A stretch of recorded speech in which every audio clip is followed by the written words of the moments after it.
Hey guys, okay, so I'm hopefully going to make this video really fast because it is really bright, but it's also the only place that I have decent camera lighting. And I'm going to be talking about my tattoo and I want to show it to you in like good lighting and whatnot. So like I said, hopefully it's going to be fast because it is so bright, and if I get a little squinty, I apologize. I'm going to just jump right in though. So a few disclaimers before I start. One, this isn't scripted like always. This is like a diary to me. My videos that I make are just, thoughts and ideas running through my head or important things going on. They're never scripted because it's like less authentic to me. So know that my explanation that I'm going to give for my tattoo is probably not as great as what it sounds like in my head. I'm going to end up fumbling and all that fun stuff. Second of all, see, there we go. Second of all, art is subjective, and the same thing goes for tattoo art. I got this tattoo so randomly. I literally woke up, thought of this idea, and then went out and got it. That never happens to me because I'm very weird about stuff that's permanent on my skin. Like, I'm super critical about it. I usually spend a good long amount of time trying to, make sure that it's something that I want. But the minute I thought about this tattoo, I knew that I wanted it. And not everybody has a story that goes with their tattoo. I'm glad that I do, but it's not a thing that's required. Sometimes people just get something because they find it pretty and they want that art on their body forever. People should learn to be okay with what other people do with their bodies. As long as it's not harming you, it's not affecting you, or they're not harming themselves, like self-harm and stuff like that, it shouldn't bother you. People should be able to get whatever tattoo they want because it's simply what they want. So yeah, those are my few disclaimers before I start. I'm so nervous about giving this explanation because despite the fact that I got it, like I said, really like randomly, it means so much to me and I don't want to fuck this up. So hopefully this sounds somewhat understandable. I'm going to show you my tattoo that I got. This is my tattoo.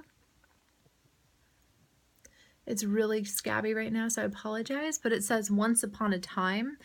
There's a few small reasons why I really like this tattoo.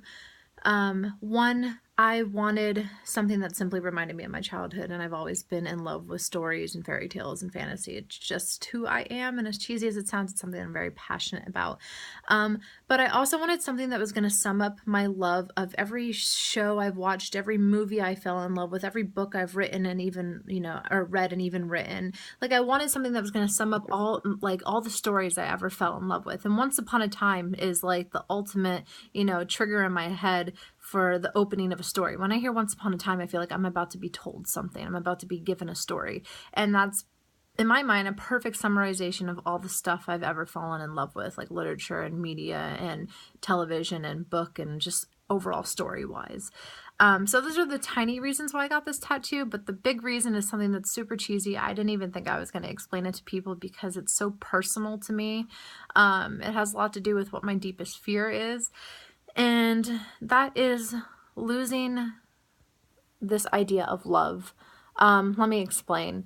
I feel like as kids, there's a lot of things that we believe in that we don't believe in when we're adults. I feel like the majority of what adulthood is letting go of the things that we believed in as kids. When you're a kid, or when I was a kid, I thought my parents were perfect, that people could do no wrong, that your family all loved each other. And growing up, I found that those things aren't necessarily true.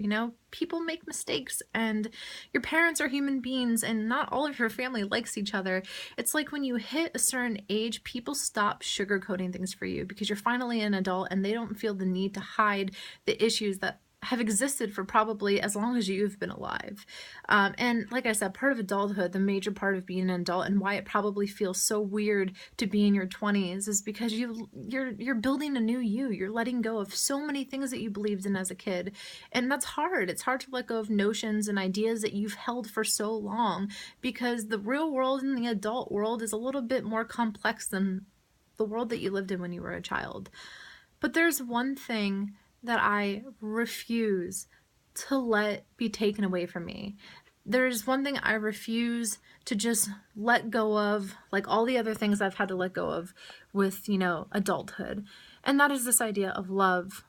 I never thought love was perfect. I mean, even the fairy tales and the storybooks showed you that there's struggles in anything, right? But every fairy tale that I fell in love with as a kid, every love story I ever grew up reading or watching, showed love in this way that I feel like so many adults forget to find or look for or hold on for themselves in their like current relationships. I feel like you can be average in a lot of places, your job, what you do, even who you are, whatever you think that may be. But the one place I refuse to ever allow to be mediocre and average is the way that I feel about another person. The person I choose to spend my life with, and the person I decide I fall in love with. You know, these are things that I don't think should ever be mediocre. And I feel like that's what life has been trying to make it out to be for so long for me. You know, like I feel like adulthood's been trying to take away this notion of love that I've held on to since I was a kid.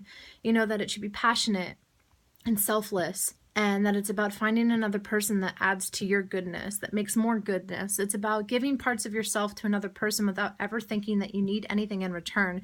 Not because you want something, but because you want to make them happy. Just because giving part of yourself to this person seems natural. And, you know, I just don't want that to disappear like all the other shit that I've had to let go of. I never want to believe that love should be average and mediocre, that it's not the way I grew up believing in, that it's not selfless and it's not, you know, romantic and passionate. I want to always have that notion. I want to always have that belief, because it's that belief in love and that view of love that has made me want to do the career that I'm going after, that has made me want to help people, that has made me want to write the stories that I myself write, you know? I never want to let go of this part of myself because it's such a huge part, and I am so terrified that without it, you know, I wouldn't know who I am. And I like this version of myself.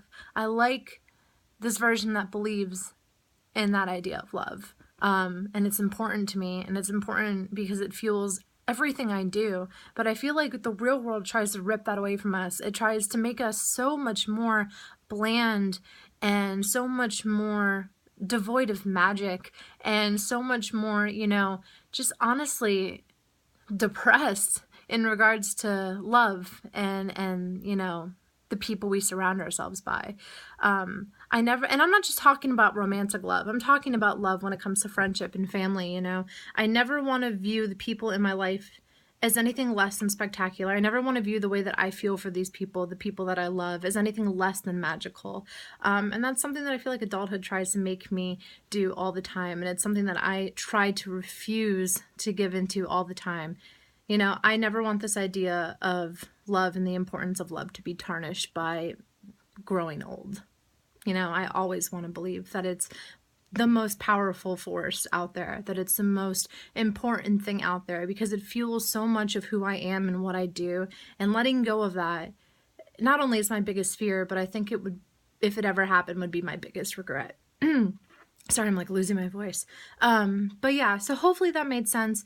So essentially I got Once Upon a Time, you know, as a reminder of childhood, as a way to summarize every story I ever fell in love with, and as a reminder, you know, to never let go of this one important childlike notion that I grew up believing, and that's the idea that love is so magical and beautiful and important and should fill your entire self and your entire life and everything you do. That's one of the things I refuse to let go of. And it might be cheesy and it might be stupid, and you might think I am a ridiculous dreamer with my head in the clouds, but that notion makes me who I am.